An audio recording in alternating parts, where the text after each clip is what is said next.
It is Sunday. Very special Sunday, though. Or it's not Sunday, it's Saturday. What the fuck? Oh, I already fucked it up. We gotta just do that intro over again. It's Saturday, September 11th. But you already know it's a special day today. Why is it a special day today? Pepe La. Did you mean that? Yeah.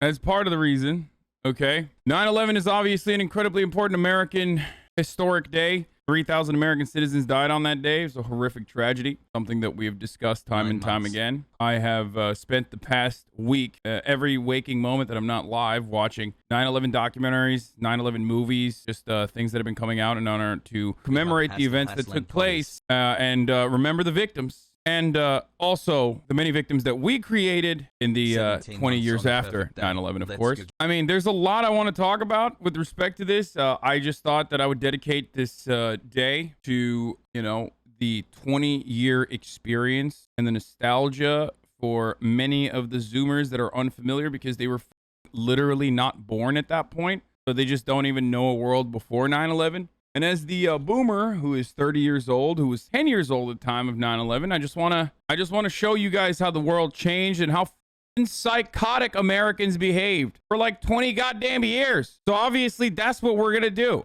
It was America's worst terror attack that unfolded, that took the lives of 3,000 civilians. It's different than even Pearl Harbor, because like Pearl Harbor mostly killed military members, whereas this killed like straight up fucking, you know, normal people. Now, I've said a lot of stuff about 9/11, as you guys already know. I am a Muslim boy who grew up in Turkey, who came to America at the age of 18. So, you know, I've seen some of the impact, despite how white passing I might be. You know, 9/11 impacted everyone, and it totally accelerated America's war on terror. We're going to talk a lot about that. I just want to show you unearthed footage that I found first and foremost, though. This, of course, is not from 9/11, but actually from 1994. This is an Iron Man cartoon from 1994, where an unidentified military jet is attacking a building. This is never before seen footage. Let's take a look. Unidentified warplane sighted heading for New York City. Mayday! Mayday! New York is under attack! It's getting through.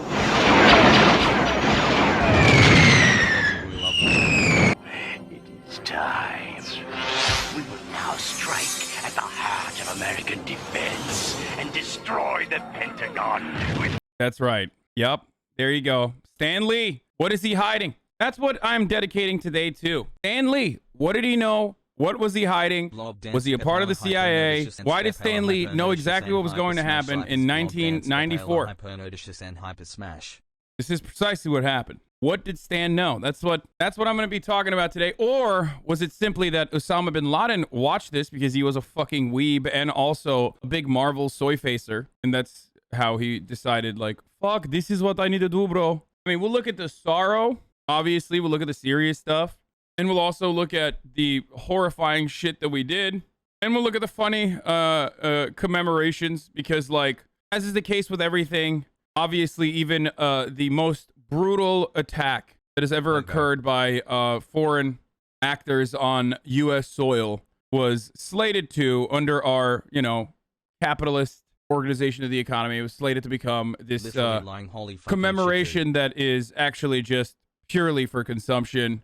Either it is to, whether it was to reinforce the already, you know, jingoistic attitude that the Americans had to fight back against the world like an angry playground bully and punch everyone and anyone and kill anything, or for just pure consumption to make some dollars, like that fucking teddy bear I saw. The Bear Workshop apparently had back in like 2016, they were selling bears, like little 9/11 bears. When people come to me and tell me that I do not take 9/11 seriously, or that, you know, I'm joking about such a horrifying reality, I just want to help people understand, like, nobody takes 9/11 seriously. Everyone uses 9/11 for their own political desires and their own goals. Ultimately, every single person agrees that 3,000 innocent civilians did not deserve to die on that day. But virtually every single fucking person, since the literal moment that those towers fell, every single person in a position of prominence and power, whether it be politics or media or even like executives working at fucking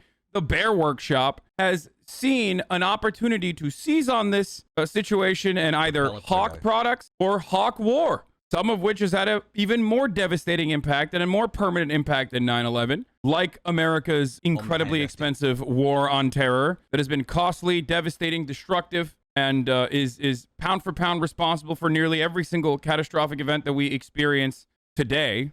For the people who are going to be pearl clutching on this day and saying like, fuck you, whatever, blah, blah, blah, you know, just remember that I am not the one who denied the Zadroga bill for many years and made those fucking first responders who were dying of lung cancer beg on their fucking hands and knees in the halls of Congress for some proper financial restitution for the brave shit that they did on that very day. That was not me. Those were the same fucking politicians that then used 9/11 to advocate for more war. Spare me your misplaced anger. Get upset at the right places, get upset at the right causes, and just remember that those are the fucking demons, okay? Yeah, Jon Stewart was out there fucking pleading. Did you see how Zoomers learn about 9/11? In case y'all didn't believe me, nothing like walking through a public school hallway and seeing Among Us Remember 9/11 poster. Oh my God. Oh my God. When the imposter is a sussy little baka. It's like saying that CIA Al-Qaeda station chief Richard Blee was a sussy little baka. I saw him vent when, you know, he found out that the 9/11 hijackers Nawal al-Hazmi and Khalid al-Midhar had entered the United States in July 2001 and withheld that information from the FBI. What a sussy little baka he was. It's almost like he vented. I just think. Kind of strange. Kind of interesting. I just want to remind every single person that, like, you know, hears about the fucking unity in the aftermath of 9/11 and how much Americans like talk about how united the country was and how sick it was and that we should like go back to that or some shit. Let's go. Those people are oftentimes overwhelmingly white, or at the very least just not Muslim, okay? A group of people that did not like the unity at the time, let me tell you, do you know who those group of people were? Fucking Muslims, okay? Arabs, men and people, you know, just literally scared shitless all over the fucking streets, like terrified that, you know, they're gonna get spit on. Six, of course, is another group of individuals that literally was like, we're fucked. We're fucked now, I guess, because, you know, America's fucking chickens came home to roost, and now they're gonna fucking kill us for literally no reason. It created the absolute fucking most psychotic wave of like anti-Muslim and anti-anything like Muslim adjacent that looks Muslim fervor in this country like no one has ever seen. When Americans talk about uniting post 9/11, they were talking about uniting to, you know, murder Muslims or whoever they thought was a Muslim. Just brown people, just like brown people that were Muslim adjacent. Never forget that the first victim of white supremacist terror in the aftermath of 9/11 was a Sikh man, I believe in Texas, who was murdered by a racist dipshit who thought that he was a Muslim 4 days after 9/11. That's right. So just, you know, when people say shit like that, ignore them because they're fucking delusional. Their understanding of the world and, you know, how things look like post 9/11 is delusional, not real, does not represent reality, or clouded by the privilege that they had. The attitudes that people demonstrate towards Arabs and brown folk still exist to this day, still permeate to this day. That has not changed. Like it's been a hard endeavor to undo some of that. It has been rather difficult to combat against that misinformation, but you saw bile and hatred from even those who posed as liberals. Many liberals, as a matter of fact. Sam Harris being one of the greatest purveyors of Islamophobia under the guise of liberalism, who's able to just like, you know, take advantage of the pre-existing fears that a lot of Americans had, who's able to direct all of that anger against just all fucking Muslims. On the morning of 9/11, my political science professor made me leave class so the other students could grieve and process safely. I was 18 and living away from my parents for the first time. I used to wear a hijab back then. I was the only recognizable Muslim in the class. Yeah. And I love when people will turn around and just be like, wow. Like even now, even to this day, when we talk about the impact of 9/11 on the world stage, or when we talk about the impact of 9/11 on like, you know, Muslims and brown people living in America, everyone still says like, oh, spare me the fucking waterworks, brother. Who cares? Like, yeah, we were racist. What the fuck? The real victims are you know, the people that died in those fucking towers. Like, yeah, no shit, they are the victims. They are victims. It was a terrifying thing. Except your attitude towards like random individuals that have absolutely nothing to do with 9/11 and are completely against it is also psychotic. There are still people that lose their fucking minds. Whenever I talk about Islam in 2021, there's still like otherwise progressive individuals that literally lose their fucking shit whenever they hear me talk about Islam and turn around and go like, oh, fuck you. You know, you're wrong. Muslims are fucking bad across the board. It's like a violent ideology. How am I racist if I'm just against Islam? Yeah, like as though there's no racial component to being Muslim. Like, bro, they're not shitting on like Chechens until they figure out that they're fucking Muslim. You know that, right? Even for me, like I benefit tremendously from being white passing as shit. I wonder why people don't have that same fucking kind of reaction. I wonder why people's reaction changes when they find out my name is Hasan. It's hard for you to comprehend because you know what the fuck my name is. You know what my background is. I'm in a position of prominence, public figure, so it's a little different. But like, I wasn't my entire fucking life. Yeah, this is what I was talking about. The first hate crime casualty after 9/11 was a Sikh man named Balbir Singh Sodhi, murdered by a man who thought Balbir was Muslim. On the Daily Show, Hassan Minhaj asked, why don't you just go, hey, I'm not Muslim? This was my response. I hope you'll join us. Why don't you just go, hey, I'm not Muslim? It's just not an option for us to throw another community under the bus. Even if it means things are harder for us, we believe it's the right thing to do. Like, we need to be better than that as Americans. And that's what our Sikh values. Again, it was a fucking horrible tragedy. I don't think anyone is like disagreeing with that. I mean, there might be some people. Because, like, obviously, innocent civilians do not deserve to fucking die. But it was a totally preventable thing that the American government absolutely did nothing to prevent.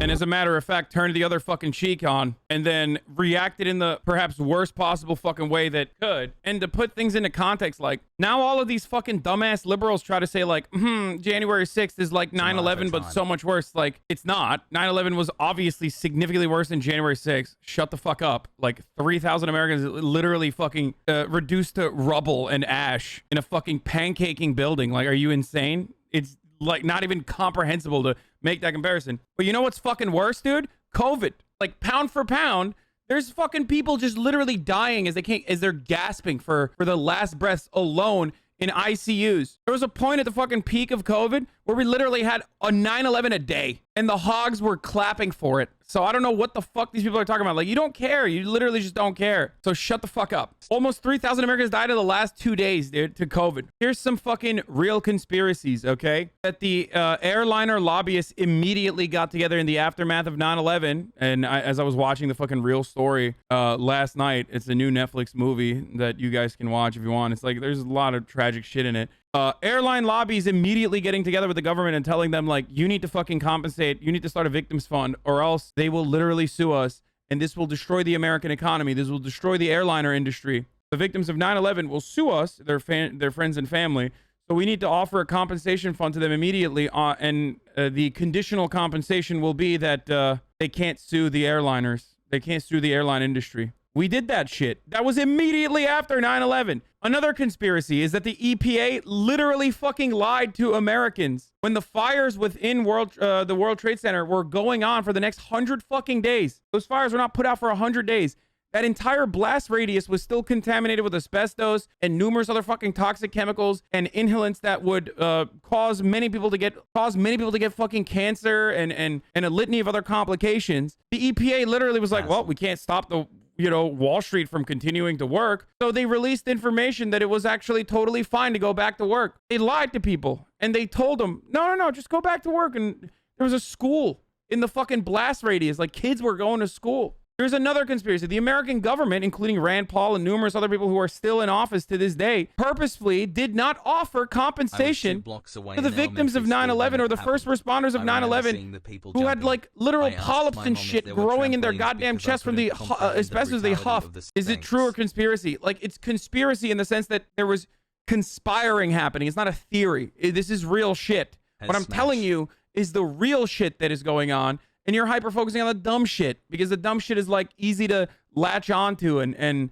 endlessly pontificate on. Our government is horrifying. It's disastrous. We are awful. We only care about the profit motive. Oh, for you to understand a little bit better, here's Wajahat Ali talking about Mohammed Hamdani. This is a perfect, like, capturing of exactly what the fuck happened. Like, this is a perfect encapsulation of, like, America and our attitudes. Damn, are you ready for this? Really Mohammed Hamdani was a first responder who died on 9/11, a Pakistani Muslim American. a New York Police Department cadet and emergency medical technician who rushed in to help. As his family was still hoping he'd be found alive, he was investigated as a terror suspect due to his religion and ethnicity. New York Post published a story about him entitled Missing or Hiding: Mystery of the NYPD Cadet from Pakistan, and the right wing ran with the smear. Eventually, he was recognized as a hero. His name is not included in the first responders at the memorial. Hamdani is included with other non-first responders, but his mother, Talat Hamdani, to this day is still lobbying for him to be recognized as a first responder. I hope this is corrected one day. After 9/11, American heroes like Mohammed Hamdani, a first responder who died after rushing to help people, were demonized simply for their faith. So just remember that. Now, let's get to the post 9/11 thread of people just posting the wildest shit they remember from 01 to 06. People thought Osama had an entire mountain hollowed out that he was using as his base, and that's why Al-Qaeda was hard to find, and that's how somehow a group of like 30 dudes arranged this. This was like unironically reported on. Osama bin Laden's mountain fortress. The complex of caves at Tora Bora is carved 1,150 feet into a 13,000-foot mountain and can accommodate up to 1,000 people. Like, these motherfuckers were doing Minecraft shit, dude. Hydroelectric power is generated from the mountain streams. Complex includes offices, bedrooms, and communal rooms. Secret exits to complex site are guarded by steel doors and are booby-trapped. Caves are cut deep inside the mountain to avoid the possibility of detection by thermal sensing equipment. Main entrance is through a 50-foot tunnel wide enough for a car. There have been reports that bin Laden has been moving around in the area on horseback. Arms and ammunition, including Stinger missiles, are stored in underground armories. I wonder where they got the Stinger missiles from. Now, this was a really funny thing that I remember personally from the time. America hated France more than we normally do and more than they deserve to be hated on. Why? Because they refused to be a part of the retaliation. So at the time, because they refused to join the OIF, we decided it was no longer French fries, but they were called freedom fries. George W. Bush's approval rating at the time skyrocketed to historic highs at 90%, like 94% or something. The entire country was uniting around the American empire, was uniting around the American president, and was absolutely angry and bloodthirsty and wanted to fucking kill anything and everything that resembled those who had attacked us and killed 3,000 innocent civilians. The Speaker of the House was a pedophile wrestling coach, Dennis Hastert. He's a record holder for being a prolific rapist of little boys, but also a record holder for the longest Speaker of the House at the time. Still is, I think, to this day. He still holds that record. Dennis Hastert, of course, is a Republican, by the way, so whenever fucking Republicans try to tell you, like, Democrats are pedophiles, just remember, Dennis Hastert, prolific wrestling coach, pedophile. Not much has changed. We got Jim Jordan, who himself did not do the pedophilia, but overlooked the pedophilia. Also in charge of the athletic department in Ohio that had a pedophile wrestling coach. So that's a fun little tidbit of like how the figures change, but the actions don't. Men brought cases of French wine and poured them into the Chesapeake because the French were refusing to join the OIF. We created freedom barricades, protest pens, and free speech zones to make normal people feel good. Protesters gather at the French consulate. Demonstrators attack countries' stance on war and boycott products. We wanted to boycott French products because they did not want to go along with our psychotic fucking endeavors. We put half a dozen kids in the Heritage Foundation didn't think were good enough to hire themselves in charge of a $16 billion national budget in Iraq. We had a doctor who created surgical dick lengthening procedures act as our representative to lead the religious authority in Iraq. One of the famous things that we did in the aftermath of invading Afghanistan and then also Iraq, which Dick Cheney suspiciously had even before we invaded Iraq, just a weird coincidence, but just, where all the oil was in Iraq that was divvied up by private corporations and who would get to, extract the natural resources. I mean, literally before we invaded Iraq, by the way. This is like so strange that we had, we were just like thinking about what we would do if we were to fantasize about like, maybe hypothetically invading Iraq, which had nothing to do with 9/11 at all. But, what would we do? It'd be real strange if we gave like most of the fucking defense contracts in Iraq to the company that Dick Cheney was leading called Halliburton. That'd be real fucking strange too, right? I mean, who knows? Whatever. Of course, one of the other famous things that we did when we invaded Iraq, again, by lying to the rest of the fucking planet about weapons of mass destruction and connections to Al-Qaeda, totally lying, when we invaded another fucking country after lying to the rest of the world, Colin Powell did famously, what did we do? Why was the only ministry that was secured with this boots on the ground invasion? Why was that the energy, the Ministry of Energy? It's so strange. Such a strange thing that we did there. The only fucking ministry that we secured, not education, not transportation, none of that. We destroyed the infrastructure immediately. And yet for some reason, we secured the Ministry of Energy. Odd. The CIA rehabbed Gaddafi very, very fast because they needed a win by having Gaddafi hand us a bunch of old chemical weapons we probably gave him to look like we were doing something. That was true. That also happened. And then they went back on that too. What happened to Gaddafi? Don't ever collaborate with the American authorities. You will get ass fucked by a bayonet and you will die that way. That's what happened to Gaddafi. He got ass fucked by a bayonet. Dick Cheney was discovered to have a map. There it is. Dick Cheney was discovered to have a map carving up Iraq with the locations of what oil companies gave what chunk of the country prior to the invasion. Okay, the not about Iraqi oil map. I don't know why you guys are, saying that. I mean, this is just not suspicious. It's just things that you do. We found out that the president interviewed dozens of military experts to find one who wouldn't be such a downer about invading Iraq. We created a do not fly list with like 900,000 names on it. One of my political science professors at the time at Rutgers University was one of the many military experts at the time that said, do not invade Iraq. This will be a devastating, catastrophic thing. It will be horrible for Iraq and it will be horrible for America. And of course, George W. Bush was like, I don't find me a guy that says this is good though. I want to find a guy who says, poggers, we should invade Iraq. That's right. Now watch this drive. Bill Maher actually said the only good thing he's ever said. This is like straight up. The show that on his show, Politically Incorrect. Bill Maher said something that is 1000% true before he became a gigantic libtard pussy. he made this infamous comment less than a week after In front 9/11. of fucking Dinesh D'Souza, who literally said, who wrote an entire book about how America deserved 9/11 and agreed with Al-Qaeda, agreed with the reasoning of Osama bin Laden with respect to why America deserved 9/11. He literally wrote a book, boys. I know that people get mad at me and say like, oh, I can't believe the way that you fucking said what you said. Like, it's so devastating. No, this motherfucker wrote a whole ass book, bro. He wrote a whole ass book saying America deserved 9/11 because like there's gay people in America, okay? Only conservatives get away with that. Exactly. We have been the cowards, lobbing cruise missiles from 2,000 miles away. That's cowardly. That is a Staying in the terribly- airplane yes. when it hits the building. That is Say a what you want terribly- about it, not cowardly. He said, lobbing cruise missiles from 2,000 feet is cowardly. Standing in the fucking plane as it hits the building is not cowardly. Say what you want about the terrorists, but, you can't call them cowards. That's what he fucking said. He said that. And then he subsequently got fired for saying that, of course, obviously. Tom Clancy, a guy whose entire shtick is writing revenge fantasy about killing non-Americans, was nicer to / about Muslims on 9/11 than most Democrats were for the following decade. I didn't see anyone be this nice for years. Could you possibly imagine something like this to write about? I frankly would have thought that this was not a credible threat to have 4 separate people decide to commit suicide in the same way on the same morning. Why not? Because ending your own life is not something the average person does. Everybody's assuming these are Islamic terrorists. Well, if so, they've defiled their own religion. Wow. Tom Clancy with an unironically correct take that every American forgot, that suicide is the worst sin that you can commit in Sunni Islam. Literally, just completely unacceptable. Something that we just retconned, by the way. If you ask like 98% of non-Muslims, like, is suicide acceptable in Islam? They'd be like, yeah, of course. They love doing suicide bombs. Are you crazy? Completely haram. Like, absolutely, spectacularly haram.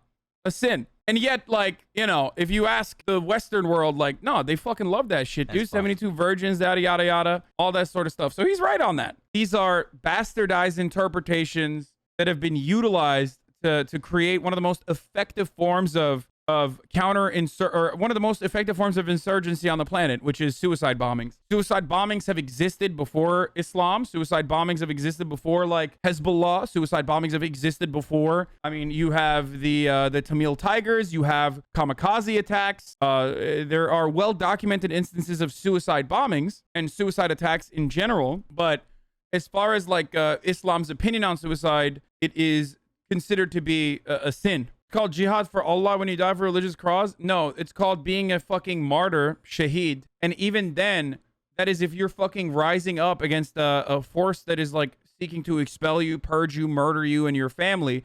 And even then, so it's not an advocacy for self-harm. That is a separate interpretation. And jihad is not like the way that we fucking understand jihad in America. Like, oh yeah, you know, Allahu Akbar, that's my jihad. I'm going to blow myself up and kill infidels. Like, that's not fucking jihad. That is the last form, a last resort. Jihad is mental warfare that exists within yourself. Jihad is self-improvement. Jihad is not immediately a crusade, okay? People will 100% use what you just said to claim you're justifying Islamic fundamentalists. No, of course not. I am not even remotely justifying Islamic fundamentalism. I hate Islamist fundamentalists, dude. I'm a fucking progressive Muslim from Turkey. Obviously, I fucking despise the dipshits that use religion to fucking harm others. What people forget, and this is something that they always fucking forget, is that I hate conservatism, dude. Why the fuck would I make an exception for Muslim conservatives? That's one. And two, what is deeply frustrating is like Islamic fundamentalism harms other Muslims significantly more than it harms fucking white Westerners in bumfuck Alabama, okay? This is so frustrating because like these dudes living in Afghanistan, these dudes living in fucking Iraq, these people living in any part of the world that has been touched and devastated by American interference and imperialism are fighting a fucking dual war. One, they're fighting for autonomy amongst their own, in their own citizenry, okay? They're fighting for recognition and fighting for control internally in these countries, okay? It's like how the left fights for a position of prominence in America against the psychopathic conservative fundamentalists here, right? So you have that exact same mentality there. But then also there's a secondary, much worse war to fight against American intervention that completely destroys any sort of struggle that you could have for autonomy within your own citizenry. Because when you have a much larger problem at hand in the form of American military imperialism, in the form of conquest, then you have to fucking push back against that. And that's how you see people literally partnering up with people that they normally would fucking despise and murder, okay, and push back against. That's the issue. Islamic fundamentalism equals conservatives here. You surely can't be serious. Why not? Because the only difference for you is unironically that like one is white and the other is not. That's it. It is absolutely the same. Are you kidding me? As a matter of fact, Christian fundamentalists have been more successful in causing devastation than Muslim fundamentalists have been, overseas at least. Yeah, fucking Osama bin Laden killed 3,000 Americans. The American military killed 10x that over the course of 20 fucking years, dude.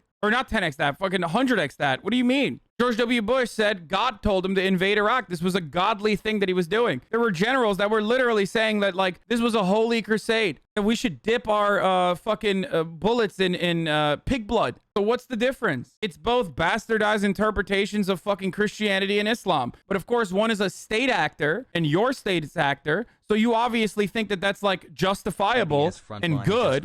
The other is a fucking psychopathic Islamist fundamentalist that is a non-state actor. So they're fucking terrorists. That's the only difference. Ultimately, both are terror. Both are causes of fucking terror. And the American government, pound for pound, is significantly better at doing terror than any fucking terror cell. Half the time, it's our terror cells anyway. It's our people that we fucking funded and armed and trained doing terror back to us. They were originally doing it to our enemies, so they were good and they were allies, and now they're doing it to us, so they're bad. And ultimately, the only difference between Christian fundamentalists and Islamic fundamentalists is the material conditions. Obviously, fucking Christians can't be like, yeah, I want to fucking make sure, I want to subjugate women to a, you know, religion-only education. Right now, they can't do that. But if they were in fucking Afghanistan, and Afghanistan was a Christian country, and it was fucking reduced to rubble in the same way, you think Christian fundamentalists wouldn't take advantage of that situation? Of course they would. Shut the fuck up, you dumb bitch. These motherfuckers are doing everything they can to like hurt women right now in the wealthiest nation on earth, where we have access to information, we have access to education. Quite successful at it too. Look at Texas. And you defend that too. Some of you literally defend that principle. Say, oh, nope, that's not. How can you compare the same? Yeah, it's different. It's adjusted to whatever the culture is. It's adjusted to what the material conditions are.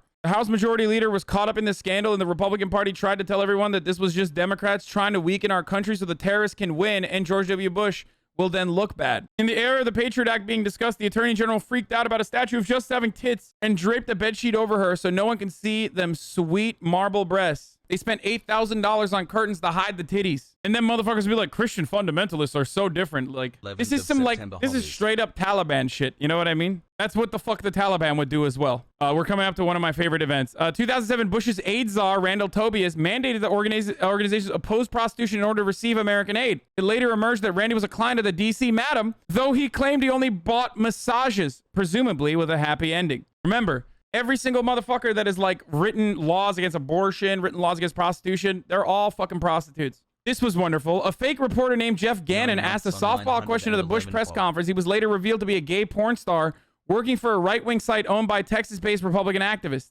So at the time, they would plant, like, insiders to ask, like, softball questions, which are wonderful. That one is funny. You should read it because even though people were obsessed with the news at the time, forgot Bush was manufacturing his own reporting. Now, the hilarious part about this story is that they didn't even need to manufacture consent because the New York Times was doing it.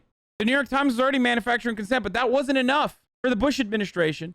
So they had to manufacture additional consent that they completely controlled. The guy put in charge of Iraq's economy thought the answer to dealing with widespread hunger and deprivation was the free market. Shocking. He created investment firms to try and get capital to factories in a literal war zone and then got confused why no one was investing. Also shocking. He then gave some money to lots of Iraqis as a begrudging welfare program, but he did it through a single-use credit card. 90% of Iraq's phone lines were down, and accordingly, no one could process payments from the cards. Also shocking. The Bush administration was fucking wild and often just deleted and shredded lots of stuff the moment there was a FOIA request. They routinely framed journalists making FOIA requests as terrorist enablers. The vice president told the senator to go fuck yourself on the Florida Capitol after a senator apologized for having to investigate ties from the VP's office to the company he was the CEO of. He told Pat Leahy to go fuck himself on the Senate floor because Pat Leahy was like, dog, you were the fucking CEO of Halliburton. How are they getting all these contracts in Iraq? Vice is an incredible movie if you want to watch Dick Cheney and how much of a fucking monster he was, for the record. Dick Cheney was also famously known as Big Dick Cheney, and allegedly he has a fat hog, so I will give him that. Fat hog so fat that, like, he has a fake heart now because every time he gets a fucking boner, the entirety of his fucking body pumps blood into his cock. Dick Cheney once famously fucking went on a pheasant hunting trip and shot a politician in the face, just sprayed him, just peppered him in the face with some fucking buckshot. And then the fucking person he fucking shot in the face apologized to Dick Cheney. That's also another thing. The President of the United States announced in a pre-written speech that every nation is either with America or an enemy of America. The President didn't clear this with the State Department at all, and we lost tons of allies in ways that took a decade to recover from. The Axis of Evil speech that featured Iran alongside Al-Qaeda and Iraq and also Afghanistan was totally just randomly placed in there, for the record. The Axis of Evil, literally, in North Korea, was literally just made up by David Frum himself. David Frum, who, of course, is famously now a, anti-Trump libtard that fucking everybody loves and celebrates, even though he should be in jail. He added Iran into that conversation when Iran, historically, and still continued to until the death of Soleimani, the assassination of Soleimani by Donald Trump, was the #1 defenders against ISIS. They literally were the most successful force alongside the Kurds in purging ISIS from the region. Iran literally gave information to the American authorities to combat Islamist fundamentalism, even after being considered a part of the Axis of Evil. They were like, what the fuck? You're going to put us next to our enemies? Like, this is insane. We ran the most expensive military exercise ever to show the world that the U.S. could annihilate Iran. This is hilarious. The Millennium Challenge. I've talked about this before, too. In the exercise, the U.S. military leader who played Iran absolutely destroyed billions of dollars worth of military hardware and 20,000 troops. That's right. The famous Millennium Challenge showed that the American Navy would not be able to go against suicide attackers if they were to fight against Iran and the Iranian Navy and the Iranian forces. But oh, no way, brother. Get the fuck out of here. We fucking roll over. Yee, brother. Fuck you. The game was then shut off, relaunched, but with new rules that rigged the game to show that we're #1. Also, a major goal with Iraq was to take it over as a staging ground for Iran. Iraq wasn't even the fucking entree. Turns out years later that the intelligence reports used by both the UK and US to invade Iraq were not only bogus, but many of them were sources literally just explaining a scene from the hit movie The Rock and pretending they were real. Remember, we lied to the rest of the world over and over again, routinely, to justify going into Iraq. The largest international protest ever at that point was a protest against invading Iraq. I was part of it. The news pretended it was much, much smaller than it was, and said there couldn't be that many unpatriotic Americans. Chelsea Clinton counter-protested that in England. After telling people that the U.S. could topple any government at the height of our fears and more fragile than ever, the president choked on a pretzel while eating alone and passed out. You know, a pretzel almost took out George W. Bush. Many people forget this. A brave pretzel almost took him out, and not one of those big ones either, like a tiny one. He was so fucking stupid, dude. People often forget, like, I love George W. Bush era leftism and liberalism. A brave Mujahideen pretzel almost took out the president at the time. Another thing that almost took out the president was a Segway. At the time, Segways were considered to be like impossible to fall off of, for the record. Literally at the time, Segways were billed as like something that's impossible to fall off of. They were popping. Many young people will forget Segways because now we just like make fun of fucking people that are on Segways. But they thought this would revolutionize walking. I don't bring up the shoe because that actually makes him look good. He dodged the fuck out of that. But this is huge, by the way. A football star left his career and money on the table to serve his country. He immediately found out the war was total bullshit. Pat Tillman. And after he started making a ruckus about it, he had correspondences with none other than friend of the show, Noam Chomsky. And he started making a ruckus about it. A U.S. soldier shot him in the back of the head by mistake. Not only was Pat Tillman murdered in friendly fire, they literally fucking hid the truth from his family. Pat Tillman left his football career. He's still used to this day by reactionary fascist psychopaths to advocate what a true, Chad-jawed American hero looks like. A guy who left his fucking nice career in NFL to join the American military and go wage war. This dude literally got fucking murdered after speaking out against the war and corresponding with Noam Chomsky after joining the armed forces. And when his family wanted more details about his death, they fucking lied. The American government lied about his death. They hid it for the longest fucking time. Shot in the head fucking 3 times. Shot in the back of the head in a mistake. Way too decent and smart to be a poster boy for the war. Tillman became an increasingly vocal critic of it and had arranged to meet with anti-war intellectual Noam Chomsky after his tour in Afghanistan in 2004. He never made that meeting. Recently, a book about Tillman, Boots on the Ground by Dusk, co-written by Pat's mother, Mary, hit the shops in the U.S. In part a tribute. It's also about the Bush administration's horribly incompetent attempts to cover up the truth about Tillman's death. Pat's death is a microcosm of this administration in the last 8 years. The lie about Pat was not simply a lie to our family. It was definitely a lie to dupe the public, to deflect their attention away from the atrocities of Abu Ghraib, Fallujah, and of course they wanted people to disregard the president's sad approval ratings and the casualties. It's really important for people to understand this. This was done to deceive them. In Patrick Tillman and other athletes who've spoken against the war in Iraq, we've supporting heroes to stand alongside Muhammad Ali, Tommy Smith, and John Carlos. They disrespect his memory to this day. They literally still use him as like a fucking pro-war propaganda. In response to a FOIA request filed by the Associated Press, the Defense Department released 2,300 pages of documents which were reported to indicate there has never been evidence of enemy fire found on the scene and no members of Tillman's group had been hit by enemy fire. The 3-star general who withheld details of Tillman's death from his parents for a number of months told investigators approximately 70 times that he had a bad memory and could not recall details of his actions. Army attorneys sent each other congratulatory emails for keeping criminal investigations at bay as the Army conducted an internal friendly fire investigation that resulted in administrative or non-criminal punishment. Army doctors told the investigators that Tillman's wounds suggested murder because the medical evidence did not match up with the scenarios described. He's still used as a military recruiting poster boy to this day, despite his anti-imperialist tendencies and outspoken stance against American military intervention after he, after he served or during his time of service. George W. Bush stole the election. You guys know this already. Florida was polling D+3 days before the election. Bush's brother purged black names from the polls as well as like-sounding names. Jeb Bush did that. And then once the recount began, dudes in nice suits literally walked up and just shut down the recount in what is known as the Brooks Brothers riots. A lot of the dudes that were in those Brooks Brothers outfits at the time were led by Roger Stone. Some of them became Supreme Court justices. It's kind of crazy to just like think about all of that stuff, but like it literally is like that happened. That fucking happened. That's how Al Gore lost. Guys, who is that? In December 2000, Brett Kavanaugh was speaking to CNN's Wolf Blitzer ahead of a Supreme Court decision that settled the voting recount dispute in Florida's 2000 presidential election. Wait.